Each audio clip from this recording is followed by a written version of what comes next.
Hello there, welcome to another tutorial. It's been a little while since I made one, but hopefully this won't be too bad.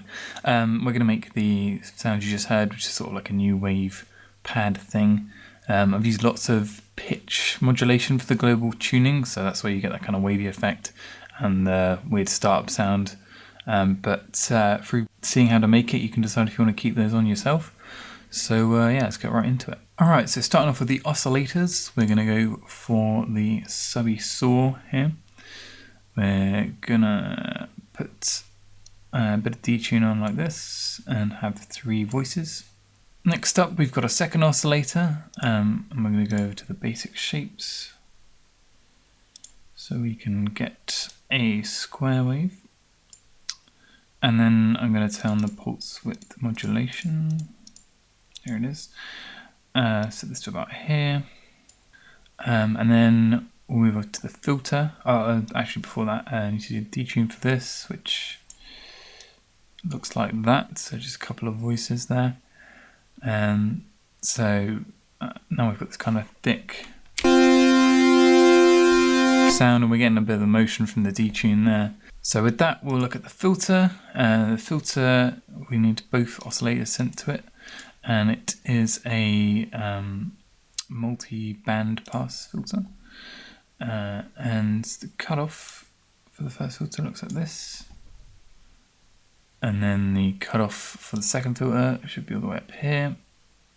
So the reason I did this is because I noticed a lot of synth, well, new wave sounds have this kind of like they sound very dull, and they often lack quite a lot of low end as well, so that's why I turned to the band pass.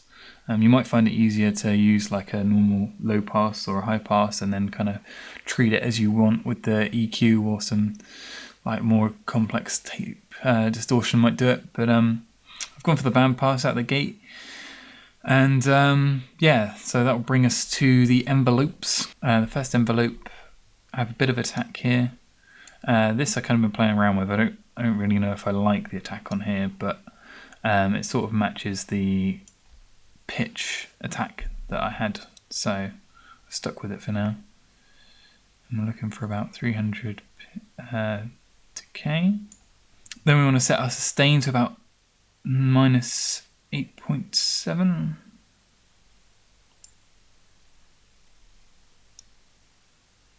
There we go. So basically that just gives a kind of drop off. It's quite a cheesy effect that I notice in a lot of these synths, but yeah, like just having the kind of impact and then roll down to the sustain seems to work quite well.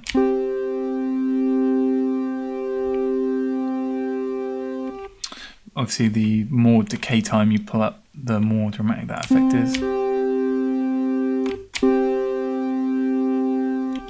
And if you lower the sustain, obviously you get more of that. Moving on to the second envelope, we want about a second of attack. So we've got about 342 milliseconds of decay, just kind of sustain. This is for the pitch drop, I should have mentioned. So that just kind of sustains it out for a bit, so it doesn't sound accidental, I guess would be my assessment of it. And then we want to bring the sustain all the way down. So we need to hop over to the matrix to set this up. So we want envelope 2, and we want this to go over to our global master tune. And this I've set on mine for about -1. This is kind of like very much subjective, so you can set it. It should be like this.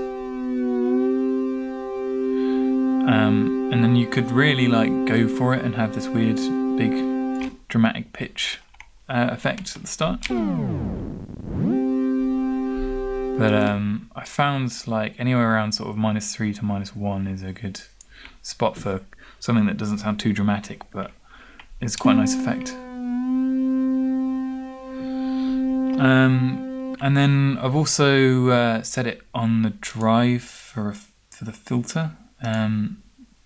Just to kind of enhance, like obviously the pitch is changing, so the frequency content changes with it. So it just kind of brings that out a bit more. And I've set that to about -15. Alright, so now we'll go over to the Lfos. So I don't tend to use the preset shapes in Serum. It's actually one of the things I'm missing from Massive quite a lot. But I've just drawn in the shape. This kind of standard saw wave shape. And it sort of trails off at the end here. And then I've applied that to so that's applied to wavetable position on the first oscillator, and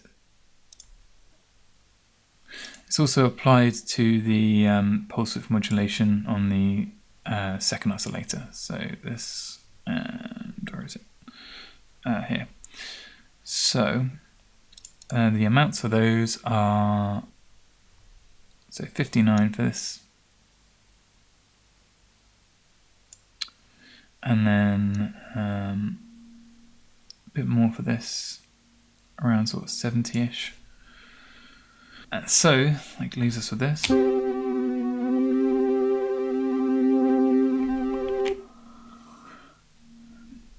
And then we've got LFO2, which is a lot more subtle, I suppose. So we have to bring up the overall just a little bit here. And then this is really a case of like making small points along here.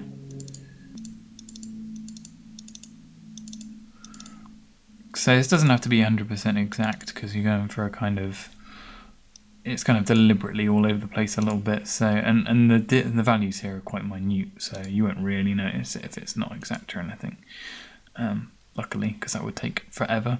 But I've applied that to the master tuning, and again, just about 3 I've put in here, but sort of anywhere between sort of 2 and 8, I'd say.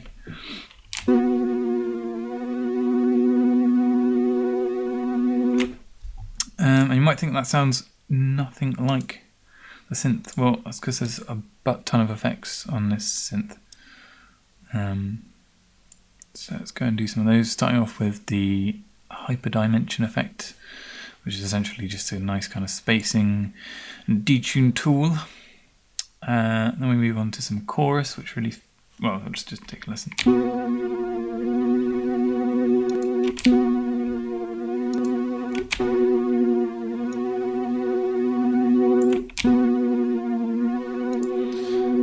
And then, as you can hear, the chorus is going to help thicken it up a lot.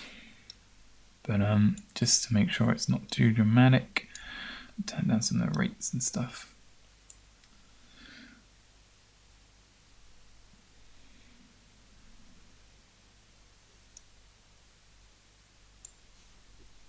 And then I've gone for a bit of reverb in the synth. So I've had to take a quick look at some of the stuff I messed up, but basically it just involved the direction of this modulation. It should be going this way, and this was actually on the wrong thing. It is the wavetable position and not this wavetable position. But apart from that, it should be all there. I also noticed that playing in a higher octave makes a big difference.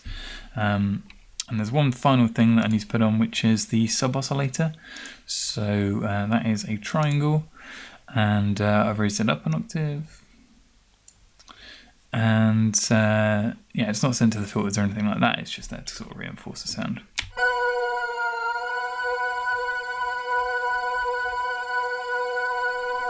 I also find that playing in a different octave really kind of affects the synth a lot.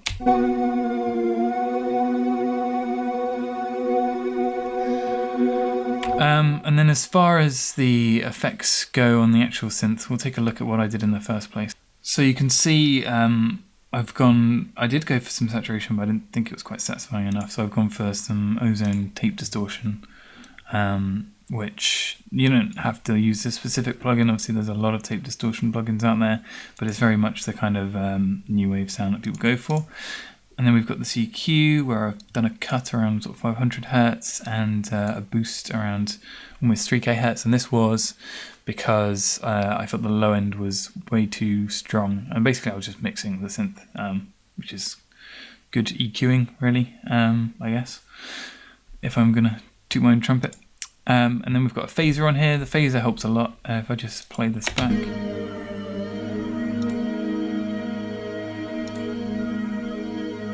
You can hear it kind of swirls around and stuff, and I think it just adds a lot of character to the synth. And you can obviously change around the frequency for some pretty dramatic changes. But yeah, that's pretty much it. So thanks for watching. Sorry this was a bit all over the place. I'm not amazing with Serum yet, but it is the same kind of additive synthesis that I know and love. So I'm having some fun trying some new sounds out in it. If you've got any ideas for other videos you'd like to see, then let me know. And thanks for watching.